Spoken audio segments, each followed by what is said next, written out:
أعوذ بالله من الشيطان الرجيم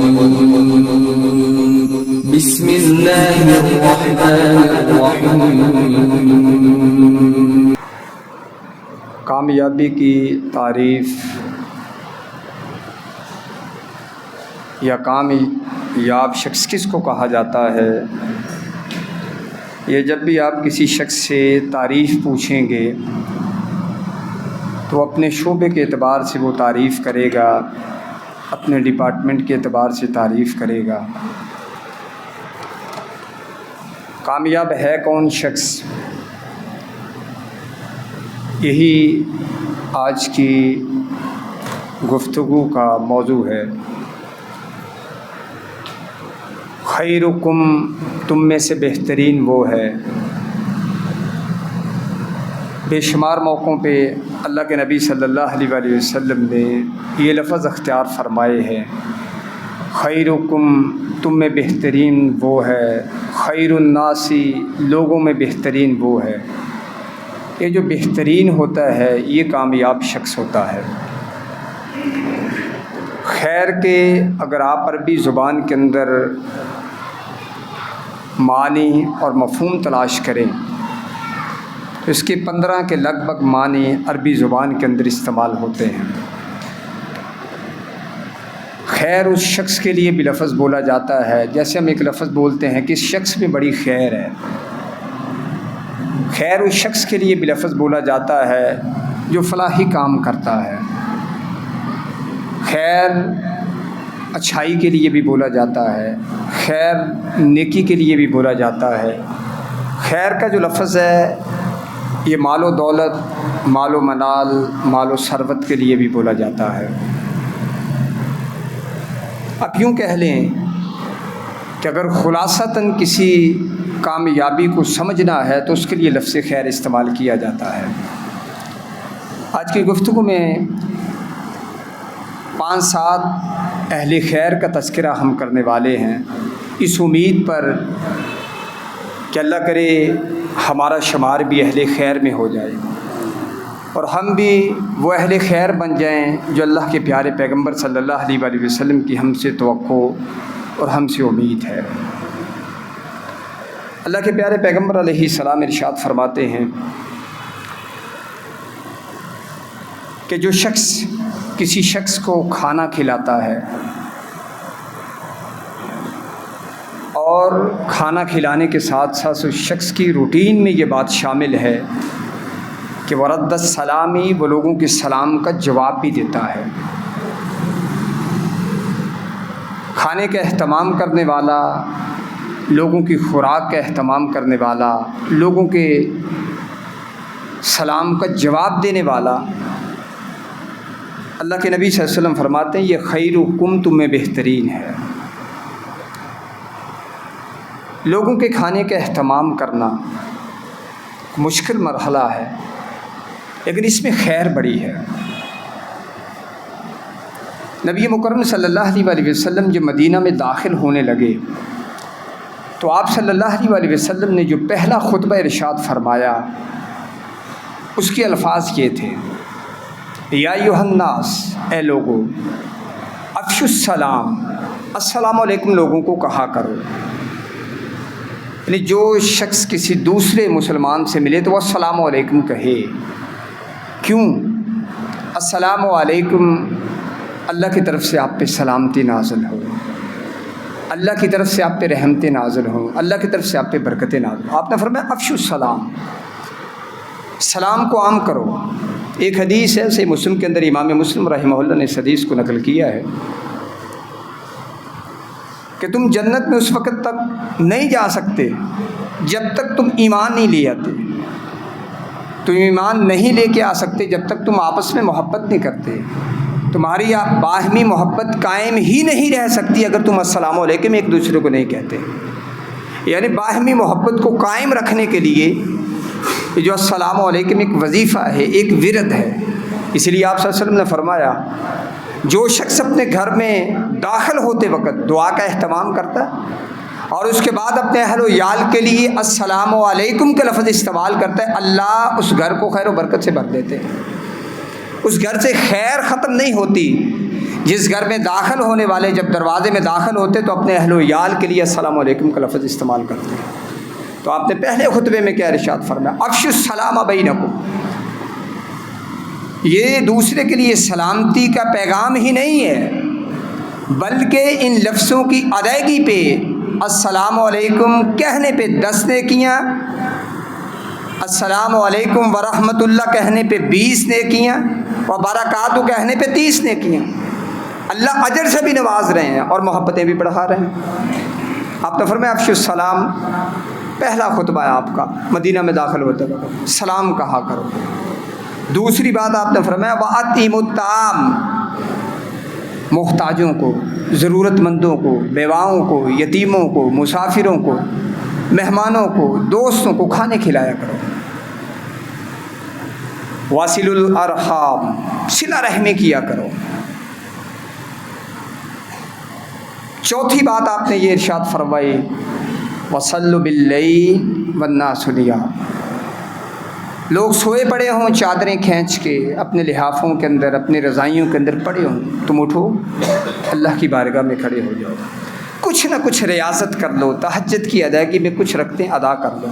یہ 4 عمل جو شخص کر لے گا تدخل الجنت بسلام، وہ سلامتی کے ساتھ جنت میں چلا جائے گا. پہلی بات السلام علیکم. دوسری بات اطعموا الطعام. یہ ضروری نہیں ہے کہ بہت بڑا انسان کوئی پروگرام کرے، اپنے معمول کے کھانے میں کسی کو شامل کر لیں، اپنے معمول کے کھانے میں شامل کر لیں، معمولی سی چیز کے اندر شامل کر لیں. حدیث مبارکہ ہے اللہ کی جنت اتنی مہنگی ہے کہ اگر دنیا و ما فیہا کے خزانے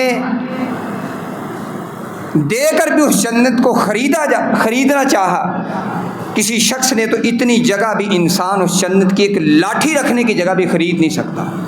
کیوں؟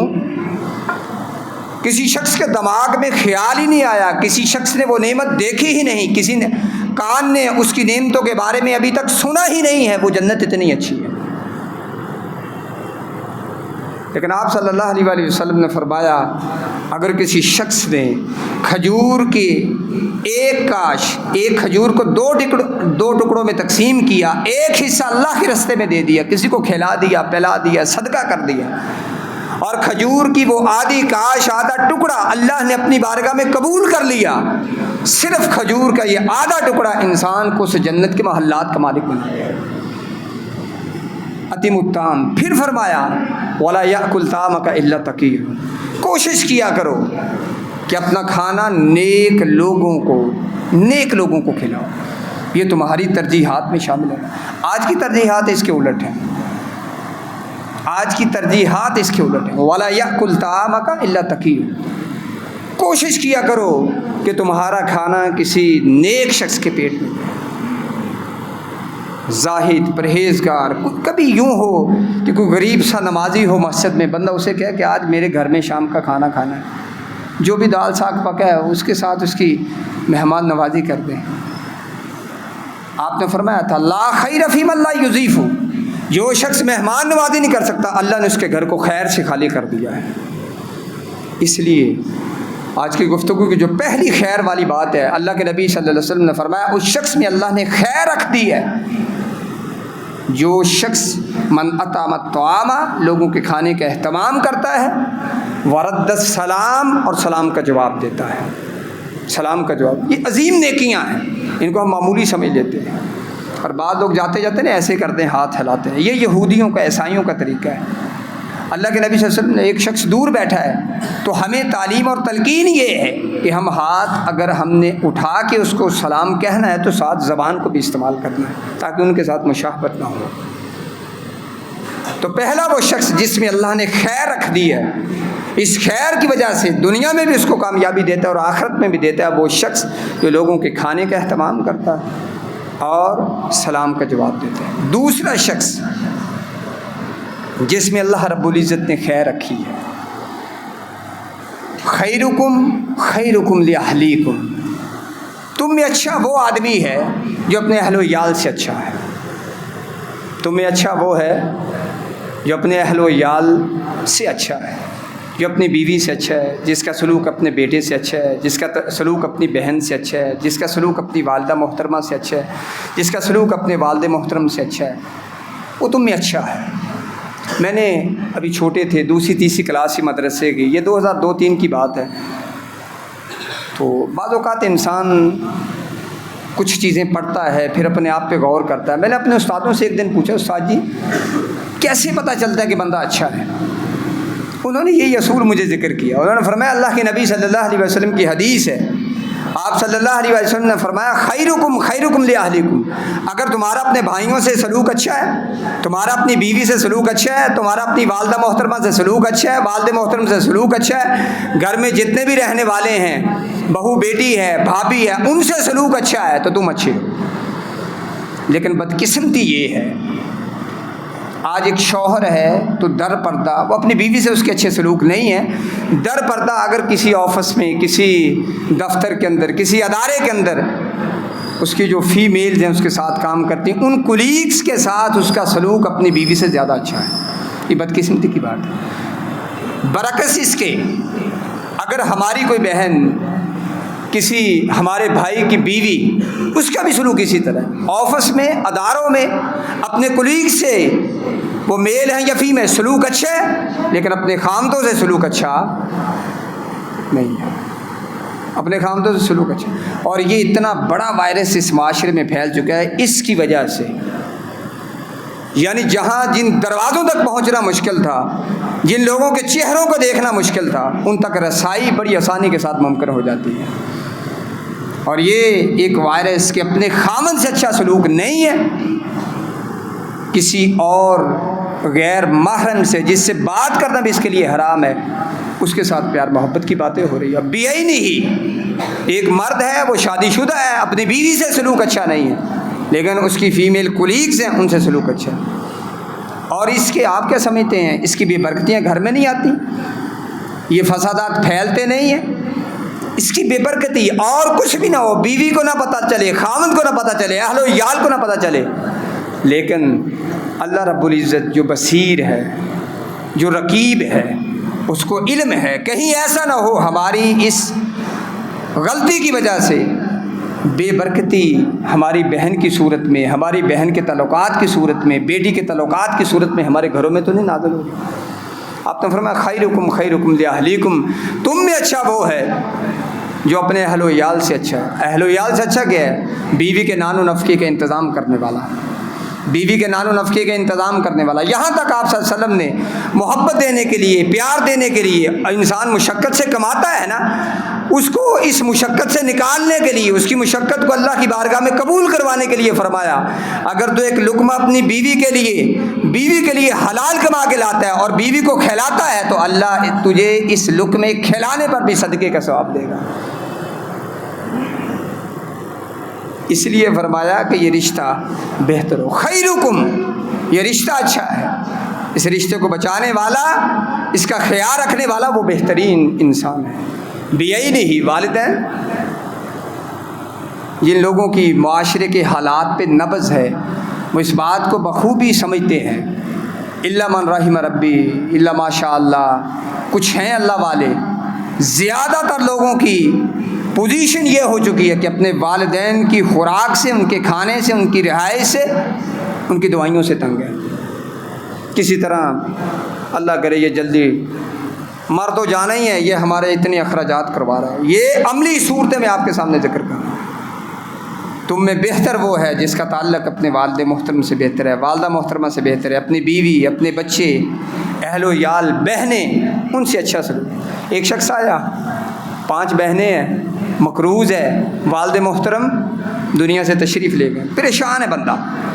آپ صلی اللہ علیہ وسلم نے فرمایا جو شخص اپنی بہن کی تربیت کرتا ہے، اچھی تربیت کی، اس کا نکاح کر دیا، مناسب رشتہ تلاش کر کے نکاح کر دیا، اللہ اس عمل کی وجہ سے اس بھائی کو جنت دے دے گا جس نے اپنی بہن کا خیال رکھا۔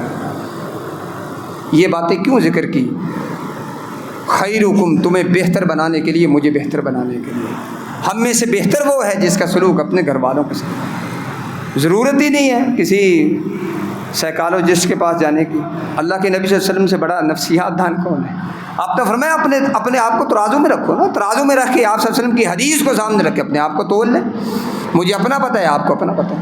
تیسرا وہ شخص خوش قسمت ہے، اللہ کے نبی صلی اللہ علیہ وآلہ وسلم ارشاد فرماتے ہیں خیرکم احسنکم قضاء، جو کسی سے قرض لے لیتا ہے ادائیگی میں تنگ نہیں کرتا۔ قرض لے لیتا ہے ادائیگی میں تنگ، معاشرے میں لوگ قرض نہیں دیتے، پیسے پڑے دیتے نہیں ہیں، وجہ کیا ہے؟ ریٹرن ایشو ہے۔ اور کہا جاتا ہے ہمارے معاشرے میں ایک ضرب المثل بن چکی ہے کہ جسے تعلقات خراب کرنے اس کو پیسے دے دو، ایک ضرب المثل بن چکی ہے۔ قرآن مجید کی سب سے بڑی جو آیت ہے اس کو آیت الدین کہتے ہیں، قرض کی آیت ہے، یہ قرآن مجید کی سب سے بڑی آیت ہے، اس سے بڑی قرآن مجید میں کوئی آیت نہیں ہے۔ لین دین کے معاملات کو پہلے تو لکھنا چاہیے، طے کرنا چاہیے، اور جس شخص سے قرض لیا ہے یعنی قرض خواہ کو اپنا محسن سمجھنا چاہیے۔ وہ اپنے پیسے نہ دیتا، ہم کیا کر لیتے ہیں؟ مجھے ضرورت ہے، میں نے اکاشا سے کہا مجھے 100 روپیہ چاہیے یا 1000 روپیہ چاہیے، اس نے بیٹے نے دے دیے، اب اس کا مجھ پہ احسان نہیں ہے۔ کچھ لوگ ہیں جو اپنے پراپرٹی اپنے پیسے بینکوں کے حوالے کرتے ہیں اور ساری زندگی سود کھاتے رہتے ہیں، اور اصل رقم ان کی اولاد بعد میں وراثت کی صورت میں تقسیم کرتی ہے۔ میں نے 40 لاکھ رکھا ہے، اتنے پیسے مجھے ملتے ہیں مہینے کا خرچہ، یہ سود ہے، سیدھا سیدھا سود ہے، اس میں کون سی شک والی بات ہے؟ لیکن ایک شخص اپنا راس المال اصل روپیہ پیسہ آپ کو اٹھا کے دیتا کہ اپنی ضرورت کو پورا کرو، اور ہم اس کو بعد میں جتنے چکر ہم لگواتے ہیں نا وہ توبہ کر لیتا ہے۔ وہ کہنا 1000 روپیہ صدقہ کرنا کہ انہوں نے کھ نہیں دینا۔ یہاں پہ قرض دینے والے بھی سمجھے، کوشش کیا کریں کہ معاشرے کے اپاہج لوگوں کو، مجبور لوگوں کو اور بے بسوں کو، بے سہارا لوگوں کا سہارا بن کے ان کو قرض دیا کریں، کچھ نہیں ہوتا۔ اللہ کے نبی صلی اللہ علیہ وسلم نے فرماتے ہیں ایک مقررہ رکعت 2 مرتبہ قرض دینے پہ اللہ رب العزت پورا صدقے کا ثواب دیتا ہے۔ مثلا یوں سمجھے یہ 10,000 روپیہ ہے، میں نے کسی سے لیا 10,000 روپے، میں نے اس کو واپس کر دیا، اکاشا سے کسی دوسرے شخص نے وہی 10,000 روپیہ لیا، اس نے بھی واپس کر دیا، تو اصل پیسے تو مالک کو مل گئے کہ نہیں ملے؟ مل گئے، لیکن اللہ رب العزت اس نیکی پہ اتنا خوش ہوتے ہیں کہ دینے والے کو، قرض دینے والے کو اللہ 10,000 صدقہ کرنے کا ثواب عطا فرما دیتے ہیں۔ اور اگر میں نے وعدہ کیا کہ میں آپ کو 22 تاریخ کو دے دوں گا، 22 کو میں نے پیسے نہیں دیے، انہوں نے مجھ سے مطالبہ کیا، میں نے کہا یار تھوڑی سی مہلت دے دے، یہ کہتا ہے چلو ٹھیک ہے، کل کی مہلت ہے، اگلے دن کی مہلت دے دی، جتنی پچھلی ڈیوریشن پہ 1 مہینہ پہلے میں نے قرضہ لیا تھا، جتنا ثواب ملا ان 24 گھنٹوں کا بھی اتنا ہی ثواب ملا ہے۔ بلکہ آپ صلی اللہ علیہ وسلم فرماتے ہیں کہ میں معراج کے موقع پہ جنت میں گیا، میں نے دیکھا اللہ کے عرش کے نیچے لکھا تھا کہ جو شخص کسی کو قرض دیتا ہے 1 مرتبہ قرض دینے کی وجہ سے اللہ 18 مرتبہ صدقہ کرنے کا ثواب عطا فرماتا ہے۔ ثواب بڑا ہے، لیکن بعد میں دھکے بھی بڑے، دھکوں کی وجہ سے لوگ دیتے نہیں ہیں۔ ہمیں چاہیے کہ اگر کسی مجبوری کے اندر ہمیں کسی سے قرض کا لین دین کرنا پڑتا ہے تو ہم اسے تنگ نہ کریں، 2 دن پہلے وعدہ لیٹ کر لیں لیکن اسے تنگ نہ کریں۔ لیکن اگر کوئی شخص لوگوں کو قرض دیتا ہے اور اس پہ لیتا بھی کچھ نہیں ہے، لینے والا پیسے پہ پیسہ لینے والا تو سودی ہے شخص، اس کی تو اللہ اور اس کے رسول سے جنگ ہے، بندوں سے محبت کیسے ہو سکتی ہے؟ جس کی اللہ اور اس کے رسول سے جنگ ہے، بندوں سے محبت کیسے ہوگی اس کی؟ وہ تو اللہ اور اس کے رسول سے جنگ کر رہا ہے، وہ تیرے نہ تعاون کر رہے ہیں۔ تعاون کیسا ہے؟ وہ تو اپنے دیے پہ افزانہ لے رہا ہے، معاوضہ لے رہا ہے۔ ایک شخص قیامت کے دن آئے گا، اللہ کی بارگاہ میں کھڑا ہے، اللہ رب العزت اس کے حساب کتاب کا معاملہ ہو رہا ہے۔ نیکیاں تلاش کرو، نیکی نہیں مل رہی، کہا کوئی تلاش کرو مل جائے گی، کہا اللہ اس کی تو کوئی نیکی مل ہی نہیں رہی۔ اللہ نے اس بندے سے پوچھا اے زندگی میں کبھی کوئی نیکی کی ہے؟ اس شخص سے اللہ خود کہہ رہے ہیں کوئی نیکی کی ہے؟ کہتا جی تیرا بڑا گناہ گار بندہ تھا، میرے خیال میں تو وہ نیکی ہے، اب تیری رحمت ہے کہ تو اس کو قبول کرتا ہے کہ نہیں کرتا؟ فرمایا بتا اپنی نیکی۔ کہا جی میں لوگوں سے لین دین کرتا تھا تو مجبور بندے بھی آتے تھے، کوئی ضرورت مند تھے وہ وقت پہ ادائیگی کر دیتے تھے، کچھ وقت پہ ادائیگی نہیں کر سکتے تھے تو وہ منترلا کرتے تھے، میں ان کا منترلا مان لیتا تھا، یار کل نو دے داں گا، پرسوں دے داں گا، چوتھ نو دے داں گا، فلاں تاریخ کو دے دوں گا، یا اللہ میں تھوڑی جی گنجائش کرتا سگا تو تو بھی میرے واسطے گنجائش۔ اللہ فرشتوں سے فرماتا ہے اس کے لیے فتجاوزو، اس کے لیے گنجائش نکالو، تو اس کو معاف کر دیا گیا ہے۔ اگر ہم بندوں کے لیے گنجائش نکالیں گے تو اللہ ہمارے لیے گنجائش نکالے۔ اگر کوئی شخص فوت ہو جاتا ہے، آپ صلی اللہ علیہ وسلم نے ارشاد فرمایا تھا ایک موقع پہ، آپ کی عادت مبارکہ تھی جب جنازے کی ادائیگی فرماتے آپ، نماز جنازہ کے لیے میت کو پیش کیا جاتا تو آپ ایک سوال ضرور کیا کرتے تھے، یہ میت مقروض تو نہیں ہے؟ جی مقروض ہے، اس کے ورثاء اس کا قرضے کی ادائیگی کر سکتے ہیں؟ اگر کوئی کہہ دیتا ٹھیک تو ٹھیک، آپ نماز جنازہ پڑھا دیتے۔ اگر ادائیگی ناممکن ہوتی، آپ فرماتے کوئی اور شخص اس کی ادائیگی کرے گا، کوئی صحابی ہاتھ کھڑا کرتا، جی آپ اس کا جنازہ پڑھائیں، میں اس کی قرض کی ادائیگی کر دوں گا۔ اگر ایسے بھی ممکن نہ ہوتا، آپ صلی اللہ علیہ وسلم کے پاس گنجائش ہوتی مالی، آپ صلی اللہ علیہ وسلم فرماتے کچھ نہیں ہوا، یہ مقروض ہے تو کیا ہوا، میں تمہارا رحیم و کریم نبی نہیں ہوں، میں اس کی ادائیگی کر دوں گا۔ تو یہ میت کی مغفرت یہ معلق ہے قرض کی ادائیگی کے ساتھ۔ اگر میت نے کسی سے قرض لیا ہے اور ورثاء اس کی ادائیگی نہیں کرتے تو اس کی مغفرت اور اس کے حساب کتاب کا معاملہ معلق ہو جاتا ہے۔ اس لیے اب جب بھی قرضہ لیں اسے لکھیں، لین دین کریں اسے لکھیں یا کسی کو گواہ بنائیں تاکہ کل کو پریشانی نہ ہو۔ اگر کوئی ظلم کرتا ہے، مطل الغنی ظلم، اگر مقروض شخص کے پاس پیسے ہیں وہ دیتا نہیں ہے، بہت سارے لوگ ایسے ہیں پیسے ہیں دیتے نہیں، انہیں تنگ کرنا، آپ نے فرمایا مطل الغنی ظلم، جس کے پاس پیسے ہیں وہ ادائیگی نہیں کرتا وہ ظالم ہے۔ اس کا طریقہ کیا ہے؟ اللہ سے دعا کرے۔ ایک شخص کا معاملہ تھا، میں نے کچھ شیوخ الحدیث سے رابطہ کیا، میں نے کہا جی اس کا طریقہ کیا ہے؟ کہتے ہیں جی اس کا یہی طریقہ ہے، اس کا یہی طریقہ ہے کہ اللہ سے دعا کریں، اللہ اس کے دل کو نرم کرے اور وہ ادائیگی کر دے۔ اللہ سے دعا کرے، اللہ رستہ آسان کر دے گا۔ اور اگر کوئی شخص اس قرض کو معاف کر دیتا ہے تو یقینی طور پہ وہ شخص جنتی ہے۔ آپ صلی اللہ علیہ وسلم نے فرمایا، حدیث مبارکہ ہے، من نفس عن غریمہ او محا عنہ، کہ جو شخص مقروض سے نرمی سے پیش آتا ہے، اسے مہلت دے دیتا ہے، او محا عنہ، یا اس قرض کو معاف کر دیتا ہے، یہ صرف جنتی نہیں ہے، میدان محشر میں بھی اللہ کے عرش کے سائے میں کھڑا ہوگا۔ اگر ممکن نہیں ہے تو اس کی معافی کر دیں، اور اگر آپ معاف نہیں کرتے تو یقیناً مالک یوم الدین قیامت کے دن اس کی ادائیگی تو کرنی پڑے گی، اس کی نیکیاں آپ کے کھاتے میں مل جائیں۔ اور دوسری اس حوالے سے گزارش یہ ہے، جب قرض کی احسنہم قضاء کا معنی یہ ہے، آپ صلی اللہ علیہ وسلم سے ایک شخص نے قرضہ لینا تھا، کچھ اونٹنی آپ نے اس سے ادھاری لی، وہ بر وقت ابھی وقت کچھ پڑا تھا، وہ پہلے آ گیا ڈیمانڈ کرنے کے لیے، وہ جو بھی لمبی حدیث ہے۔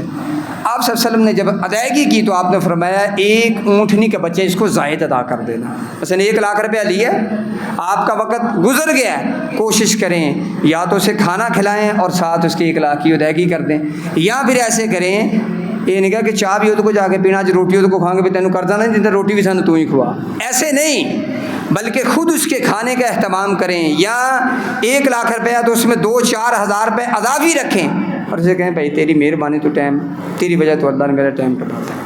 قرض کی پورے رقم سے زیادہ، پوری رقم سے زیادہ، خواہ 10 روپے رکھیں، خواہ 1000 روپیہ رکھیں یا 5000 روپے، 1 لاکھ روپیہ لیا ہے پورا ایک نہیں دینا، کھانا بھی کھلائیں اور ساتھ اس کے قرض کی، وہ حوصلہ ودے گا کہ نہیں؟ ودے گا۔ تو اتنے وہ بندہ جانا موٹر سائیکل سے کوئی 300-400 کا پٹرول پوا کے، وہ چوری صاحب ہے نہیں گا جی، وہ بندہ ہی نہیں لبھدا، وہ دوجی باری جانا، چوتھی باری وہ لاکھ لین واسطے 10,000 خرچی بیٹھا ہوا، وہ دے گا دوبارہ کسی نے؟ کبھی بھی نہیں دے گا۔ وہ کیسے دے گا؟ وہ کہے گا نیکی ہے گی اگے آ بھائی 10,000 ادا ہی صدقہ کر دیں گے، جنہیں سواب لبنا صدقہ کر دیں، اپنا کوئی نہیں۔ یہ ادائیگی نہ ہونے کی وجہ سے مالدار لوگ قرض کی ادائیگی وہ لوگوں کو قرض نہیں دیتے۔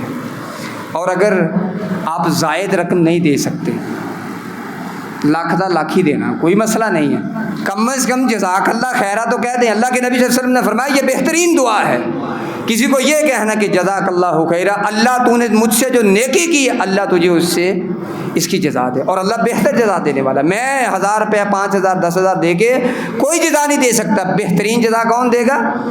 اللہ رب العزت دے گا۔ ایک اور اہل خیر والا شخص ہے جس میں اللہ نے خیر رکھی ہے، خیرکم من یرجا خیرہ وشرکم من یرجا شرہ۔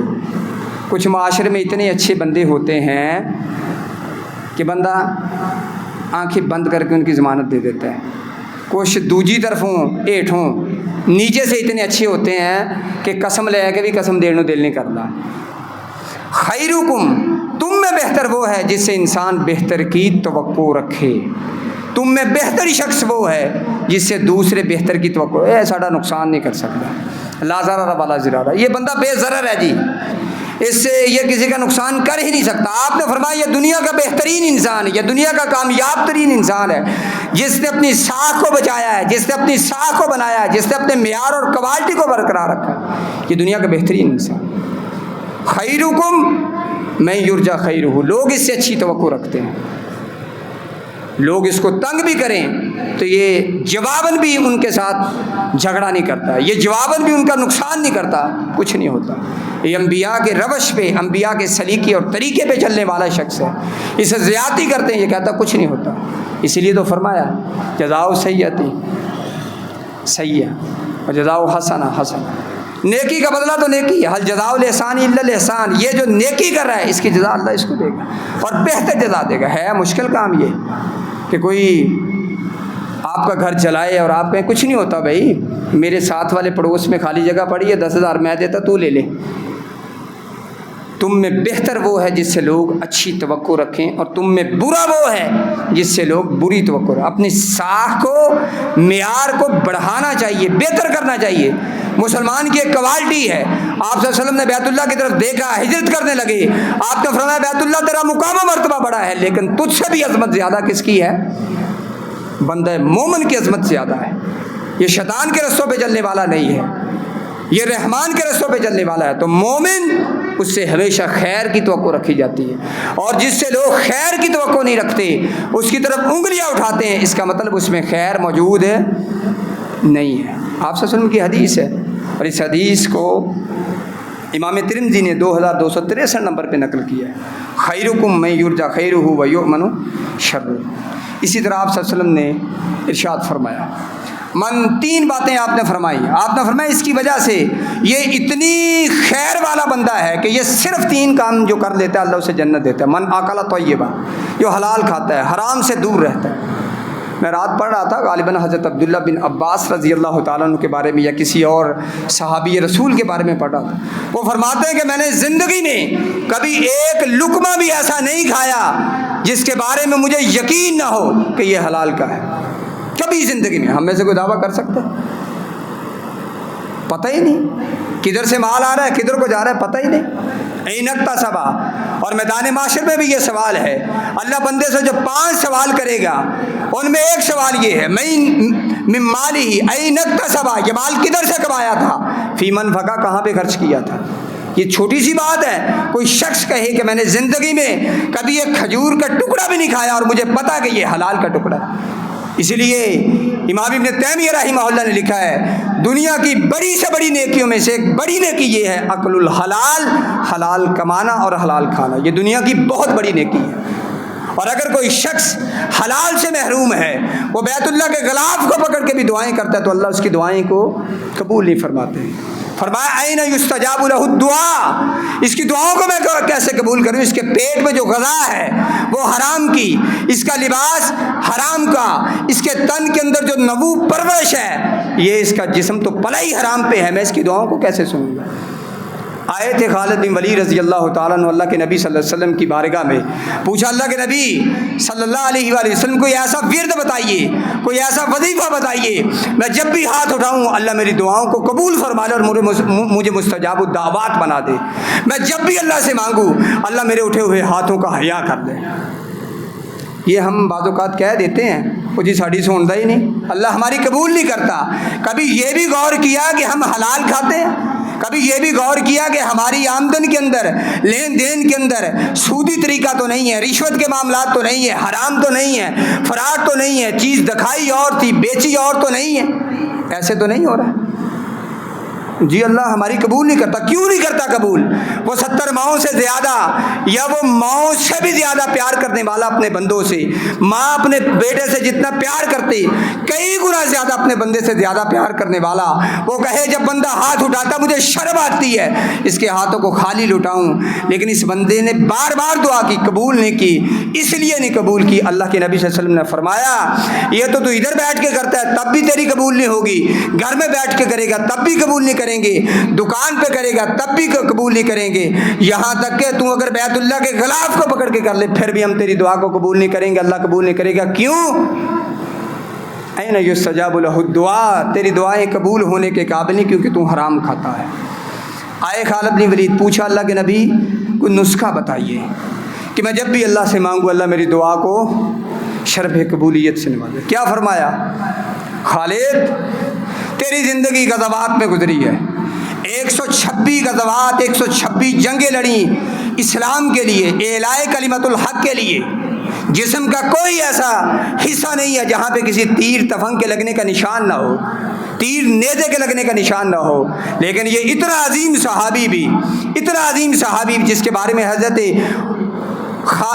عمر رضی اللہ تعالیٰ عنہ کے دور میں یہ مشہور ہوئی ضرب المثل، اذا سارا تحت اللواء ہی، کہ جب یہ چلتا ہے تو نصرت اس کے جھنڈے کے ساتھ ساتھ چلتی۔ اتنا عظیم شخص بھی اللہ کے نبی سے پوچھتا ہے اللہ کے نبی کو نسخہ بتائیے کہ میں کامیاب ہو جاؤں، میری دعائیں اللہ قبول فرمائے۔ تو آپ نے کیا فرمایا؟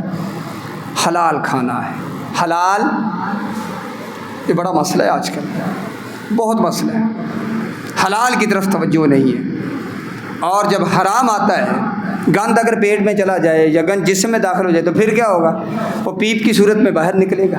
یہی ہو رہا ہے جھگڑوں کی صورت میں، لڑائیوں کی صورت میں، بیماریوں کی طرف صورت میں، تشخیص نہیں ہو رہی، دوائیاں کھائے جا رہے ہیں، درد کم نہیں ہو رہا، میڈیسن کھائے جا رہے ہیں۔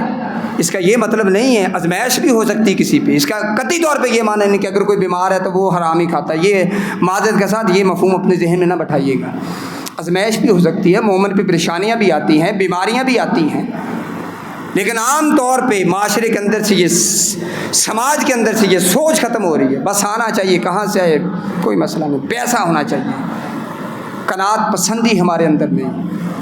حضرت خالد بن ولید رضی اللہ تعالیٰ عنہ سے اللہ کے نبی صلی اللہ علیہ وسلم نے فرمایا تھا خالد اکل حلال کھائے کر۔ آپ نے کیا فرمایا کہ وہ شخص بہترین ہے جسے لوگ اچھے کی توقع رکھیں، اچھے کی توقع جس سے رکھی جائے وہ شخص بہترین ہے۔ ایک اور شخص جس کے بارے میں آپ صلی اللہ علیہ وسلم نے فرمایا کہ یہ دنیا کا بہترین شخص ہے، لیکن آج کے دور میں یہ مظلوم شخص ہے۔ کون؟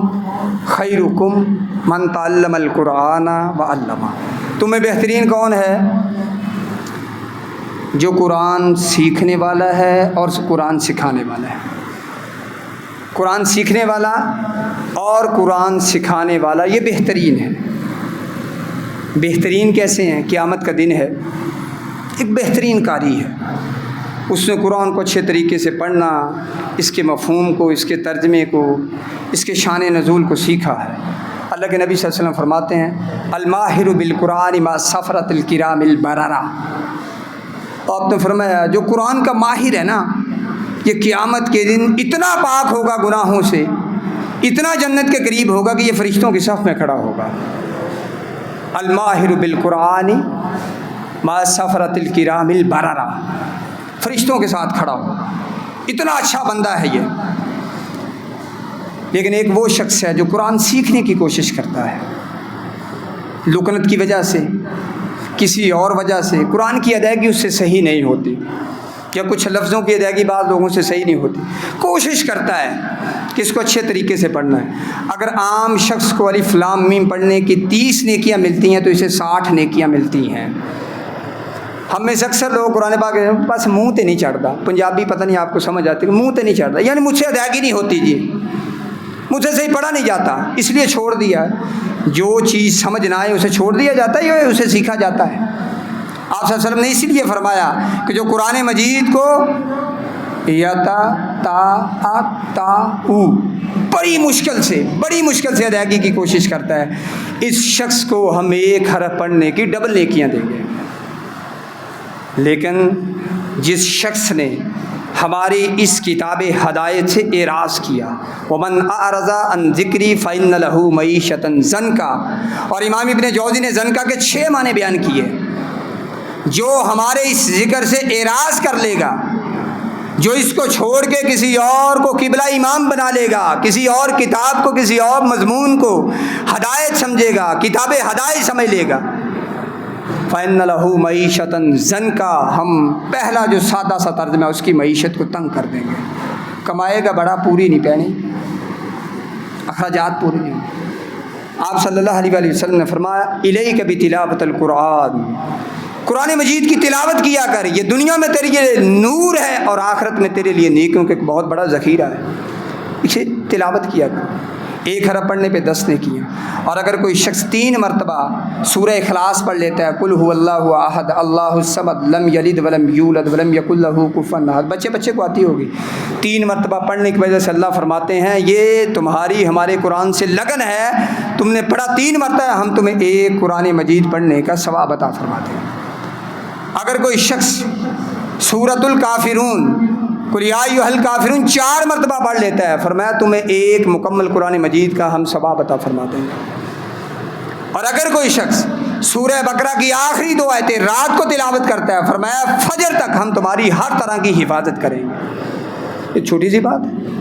اگر کوئی شخص رات کو آیت الکرسی پڑھ لیتا ہے، ہم اس کے مال کی، اس کے مرال کی، اس کے کھیت کھلیان کی، اس کے کاروبار ملازمت کی اور اس کی عقل کی، اس کے جسم کی حفاظت کرنے والے ہیں، ہم اس کی حفاظت کریں گے۔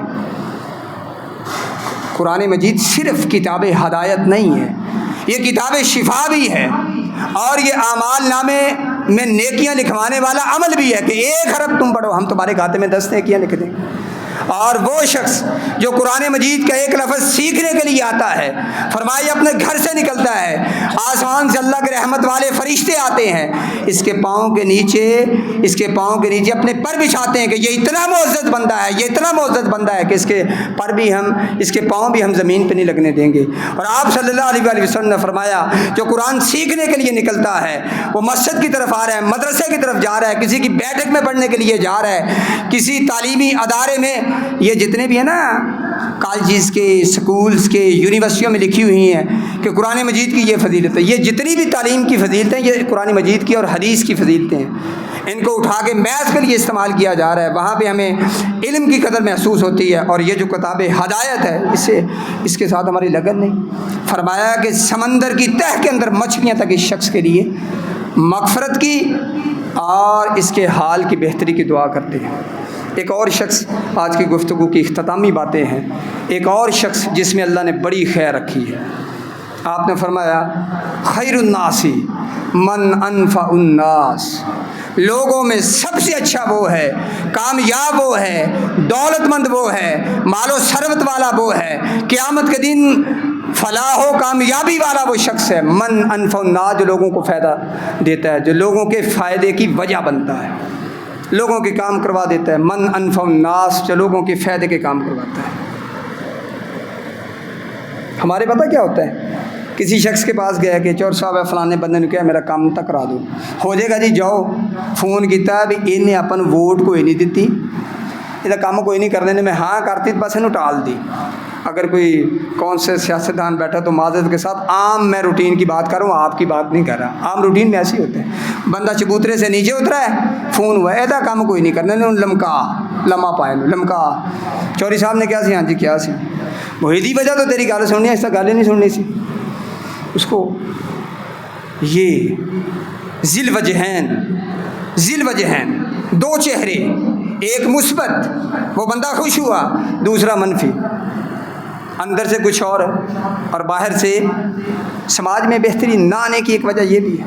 آپ نے فرمایا میں مسجد نبی میں 1 مہینہ اعتکاف کروں، مسجد نبی میں 1 مہینہ اعتکاف کروں، یہ عمل چھوٹا ہے، اس سے بھی بڑا عمل یہ ہے کہ میں کسی شخص کے ساتھ اٹھوں اور محلے کی نکر پہ جاؤں اور اس کا کام کروا دوں، یہ نیکی اس سے بھی بڑی ہے کہ میں مسجد نبی میں 1 مہینہ مسلسل اعتکاف کروں۔ لوگوں کے کام آیا کریں، آپ کے جانے کی وجہ سے کسی کا کام ہو جاتا ہے، یہ عظیم نیکی ہے۔ آپ نے فرمایا خیر الناس من انفع الناس، پھر فرمایا خیر الناس من ینفع الناس، لوگوں میں بہتر وہ ہے جو فلاح عامہ کے رفاہی کام کرتا ہے، وہ بہترین شخص ہے۔ ہمارے اللہ کے پیارے پیغمبر صلی اللہ علیہ وآلہ وسلم کے پاس ایک شخص آیا، کہنے لگا اللہ کے نبی صلی اللہ علیہ وآلہ وسلم، میں نے قرضہ لینا ہے ابو جہل سے، وہ میرے قرضے کی ادائیگی نہیں کرتا۔ وہ گیا نا ابو جہل کے دروازے پہ، تو اس نے اپنا قرضہ مانگا، پیسے مانگا، کہنا میں نہیں دوں گا، مہربانی تیری یار، اتنے چکر لگوا دیے، دے دے۔ وہ کہتا نہیں دیتا۔ قریب تماشائی کھڑے ہیں، تماش بین کھڑے ہیں، وہ کہتے ہیں بھائی یہ ابو جہل صرف ایک بندے کی بات مانتا ہے، اس کے پاس جا، اس نے کہہ دیا تو تیرا کام ہو جائے گا۔ کس کی بات مانتا ہے؟ وہ فلاں جگہ پہ جا، وہاں پہ ایک شخص ہوگا جس کو محمد کہتے ہیں صلی اللہ علیہ وسلم، اس کے پاس جا، اس کو لے کے آئے اس کے دروازے پہ۔ اب دیکھیں اللہ کے نبی کا کون ہے ابو جہل؟ دشمن، جنگوں میں آمنے سامنے۔ اللہ کے نبی صلی اللہ علیہ وآلہ وسلم نے اس بات کو سائڈ پہ رکھا، وہ شخص گیا دروازے پہ دستک دی، لوگ اکٹھے ہو چکے ہیں کہ اب حضرت نبی صلی اللہ علیہ وآلہ وسلم آئیں گے، یہ یعنی جو غیر مسلم تھے وہ کھڑے ہیں، ہم تماشا دیکھیں گے، ابو جہل بے عزتی کرے گا نعوذ باللہ، ہم تماشا دیکھیں گے۔ اللہ کے نبی صلی اللہ علیہ وسلم کے پاس کیا دروازے پہ دستک دی؟ جی وہ جی میں نے سنا ہے کہ ابو جہل آپ کی بڑی بات مانتا ہے، میں نے اس سے قرضہ لینا ہے، وہ قرض تو لے دے۔ آپ صلی اللہ علیہ وسلم نے فرمایا چلو چلتے ہیں۔ دروازے پہ پہنچے، دستخط دی، آپ صلی اللہ علیہ وسلم کے چہرے پر انوار کو دیکھا، بدبخت ہے۔ آپ نے فرمایا اس شخص کے پیسے دینے ہیں؟ جی دینے ہیں۔ لا اور دے اس کو پیسے۔ گھر میں گیا، پیسے اٹھائے اور دے دیے۔ تو معاشبینوں نے کہا تو باتیں کرتا تھا کہ وہ آئے گا، میں ایسے کروں گا، میں ایسے کروں گا، میں ایسے، آج کیا ہوا؟ وہ اکٹھے ہوئے تھے تماشا دیکھنے میں، لیکن خیر میں ہمیشہ اللہ نے خیر رکھی ہے۔ اللہ کے نبی صلی اللہ علیہ وآلہ وسلم کے سامنے تو بیٹھ گیا، تیری اوقات کیا، تو باتیں کرتا ہے، یہ کیا؟ اس نے کہا جی جب آپ صلی اللہ علیہ وآلہ وسلم آئے تھے نا، وہ آپ صلی اللہ علیہ وسلم تو نہیں، وہ جن الفاظ میں بھی کہتا تھا، تو آپ کا ایک اونٹ تھا آپ کے سر کے اوپر، اگر میں آپ صلی اللہ علیہ وسلم کو انکار کر دیتا تو وہ اونٹ مجھے شاید کھا نہ جاتا، وہ میری طرف اس طرح آ رہا تھا۔ تو آپ صلی اللہ علیہ وسلم اتنی یعنی سخت دشمنی کو، کفر اور اسلام کی دشمنی سخت دشمنی ہے، اس کو بھول کے کسی کی خیر کے کام کے لیے جا رہے ہیں۔ اور ہم چھوٹا سا کام ہوتا ہے، کوئی ہاسپٹل میں کام کرتا ہے، درجہ چہارم کا ملازم ہے، کوئی بڑا آدمی ہے، چھوٹا ہے، لوگوں کو دھکوں میں رکھنا یہ ہمارا شعار بن چکا ہے، لوگوں کو ذلیل کرنا اس کو ہم اپنا معیار سمجھتے ہیں۔ یہ چوتھی باری آئے گا تیری طبیعت سیٹ ہوئے گی۔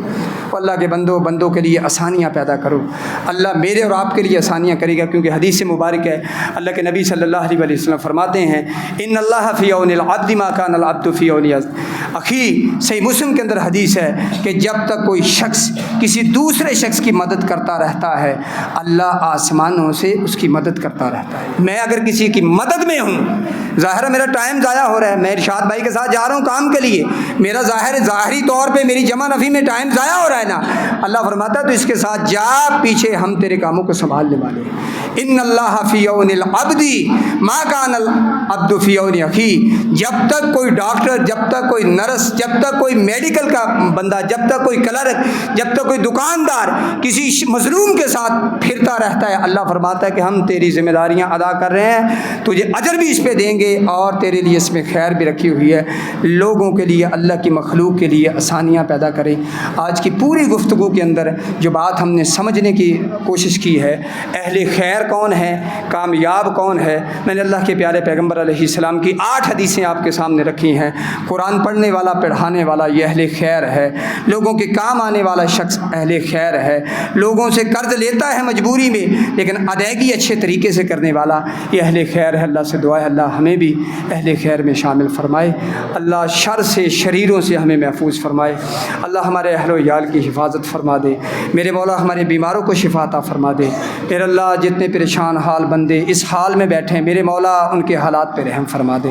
میرے مولا جتنے دوست ساتھی مقروض ہیں الہ العالمین انہیں قرض کی ادائیگی کی توفیق عطا فرما دے۔ میرے مولا جو نیکی کا عزم رکھتے ہیں انہیں اس راستے پہ چلنے کی توفیق عطا فرما دے۔ الہ العالمین اپنے اس گھر کو آباد فرما۔ میرے مولا جس شخص نے جس بانی نے اس گھر کو بنایا میرے مولا اگر وہ زندہ ہے تو اس کے معاملات میں آسانیاں پیدا فرما دے، اگر وہ فوت ہو چکا ہے میرے مولا اس کی اگلی منزلوں کو آسان فرما دے۔ میرے اللہ تیرے گھر کو جو آباد کرتے تو انہیں آباد فرما۔ الہ العالمین ہمیں شریروں کے شر سے محفوظ فرما دے، ظالموں کے ظلم سے محفوظ فرما دے، جابروں کے جبر سے محفوظ فرما دے۔ میرے مولا ہمیں نظر بد سے محفوظ فرما دے، جادو جنات سے میرے مولا ہماری حفاظت فرما۔ اے رازق و رزاق مولا ہمارے رزقوں کے اندر برکت عطا فرما دے۔ میرے مولا ہمیں خیر عطا فرما دے، میرے اللہ ہمیں عافیت عطا فرما دے۔ میرے مولا جو بیمار ہیں تنگ دست ہیں میرے مولا اپنے خاص توفیق سے ان کی مدد فرما۔ یا حی یا قیوم برحمتک نستغیث۔ سبحان ربک رب العزت عما یصفون وسلام علی المرسلین والحمد للہ رب العالمین۔